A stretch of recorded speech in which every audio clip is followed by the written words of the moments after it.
സംസ്ഥാനത്തെ ഓരോ കർഷക കുടിയേറ്റ മേഖലകളിലും കെ.എം. മാണിക്കുണ്ടായിരുന്നത് നൂറുകണക്കിന് അനുയായികളായിരുന്നു.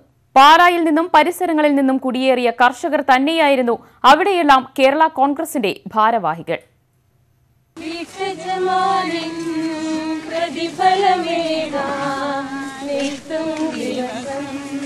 കെ.എം. മാണി അന്തരിച്ച അന്ന് തന്നെയാണ് പാലക്കാട്ടെ കർഷക കുടിയേറ്റ മേഖലയായ പാലക്കുഴിയിലെ പൂത്താനിക്കുന്നേൽ ബേബിയും മരിച്ചത്.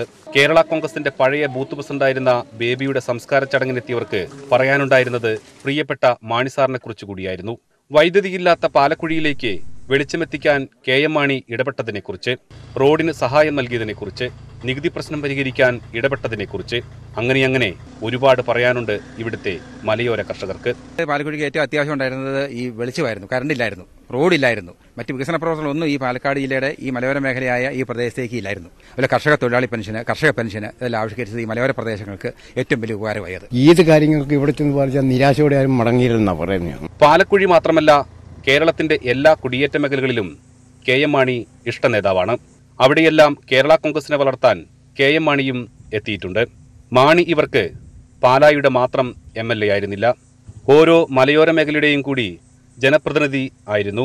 പാലക്കുഴിക്കാർക്ക് മാത്രമല്ല, കേരളത്തിലെ ഓരോ കർഷക കുടിയേറ്റ മേഖലകളിലും മാണിസാറിനെ കുറിച്ച് പറയാൻ 100 ഓർമ്മകളുണ്ട്.